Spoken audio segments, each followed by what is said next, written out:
नमस्कार. महाराष्ट्र देशा या विशेष कार्यक्रमामध्ये आपल्या सगळ्यांचं स्वागत आहे. या कार्यक्रमाच्या माध्यमातून आपण राज्य सरकारनं राज्याच्या दृष्टीने घेतलेल्या काही महत्त्वाच्या निर्णयांचा आढावा घेत असतो. चला तर मग पाहूयात या आठवड्यात घेण्यात आलेले काही महत्त्वाचे निर्णय. मला केवळ स्टील उद्योग क्षेत्रातच नव्हे तर ग्रीन स्टील उद्योग क्षेत्रातही देशातील सर्वोत्तम राज्य बनवायचंय. प्रधानमंत्री नरेंद्र मोदी यांच्या मिशन ग्रीन स्टील मध्ये महाराष्ट्र सर्वात मोठी भूमिका बजावेल असा विश्वास मुख्यमंत्री देवेंद्र फडणवीस यांनी व्यक्त केलाय. मुंबईतल्या गोरेगाव इथं AIIFA आयोजित स्टील महाकुंभ कार्यक्रमात महाराष्ट्र शासनाच्या उद्योग विभागानं 9 कंपन्यांशी 80,962 कोटी रुपयांचे सामंजस्य करार केले. या करारामुळे राज्यात 40,300 रोजगार निर्मिती होणार आहे. गडचिरोली, चंद्रपूर, नागपूर, वर्धा, रायगड, छत्रपती संभाजीनगर आणि सातारा या जिल्ह्यात हे प्रकल्प उभारले जाणार आहेत.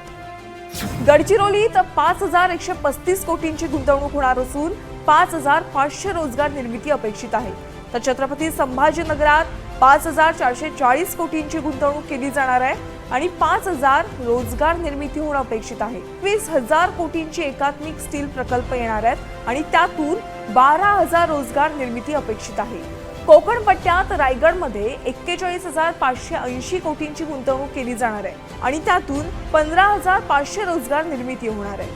याशिवाय चंद्रपूर, सातारा आणि नागपूरमध्ये 850 कोटींचे sponge ion automotive, steel parts आणि ISP प्रकल्प उभारले जाणार आहेत आणि त्यातून जवळपास 1,500 रोजगार राज्यात निर्माण होतील. स्टीलच्या क्षेत्रामध्ये आजही आम्ही 80,000 कोटी रुपयाचे MOU केलेले आहेत. 7 वेगवेगळ्या इंडस्ट्री सोबत हे MOU झालेले आहेत.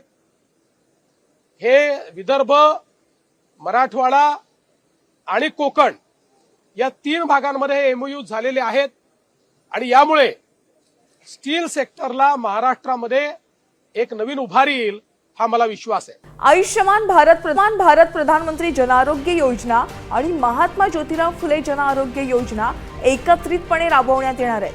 या एकत्रित योजनेअंतर्गत 5 लाख रुपयांच्या मर्यादेत 1,356 उपचार नमूद करण्यात आले.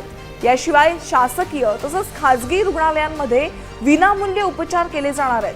आयुष्यमान कार्ड तयार करण्यासाठी आशा कर्मचारी, आपले सरकार सेवा केंद्रातील कर्मचारी तसंच स्वस्त धान्य दुकान चालक यांची मदत घेतली जाऊ शकते. तसंच लाभार्थी स्वतःही आयुष्यमान ॲप किंवा beneficiary.nha.gov.in या संकेतस्थळावरील बेनिफिशरी पर्यायाद्वारे आपले कार्ड तयार करू शकतात. कार्ड निर्मितीसाठी अद्ययावत शिधापत्रिका, आधार क्रमांक आणि आधाराशी जोडलेला मोबाईल क्रमांक आवश्यक आहे.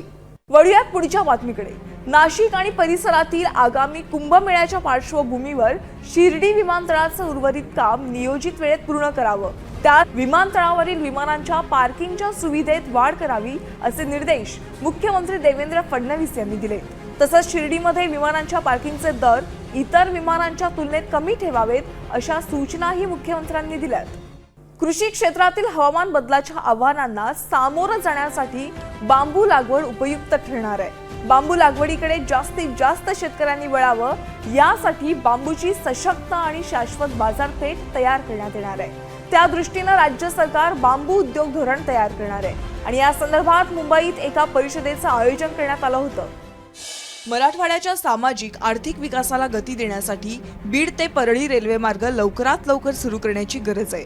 हा रेल्वे मार्ग झाल्यानंतर परळी ते थेट अहिल्यानगर पर्यंत प्रवास करता येणार आहे. त्यामुळे या मार्गासाठी उर्वरित भूसंपादन प्रक्रियेला गती द्या असे निर्देश उपमुख्यमंत्री अजित पवार यांनी रेल्वे आणि संबंधित जिल्हाधिकाऱ्यांना दिलेत.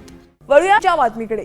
सिडको प्राधिकरणाच्या बॉम्बे मेट्रोपॉलिटन ट्रान्सपोर्ट कंपनीत काम करणाऱ्या कामगारांचा अंतरिम मदतीचा गेल्या 40 वर्षांपासून प्रलंबित असलेला विषय अखेर उपमुख्यमंत्री एकनाथ शिंदे यांच्या पुढाकारानं मार्गी लागलाय.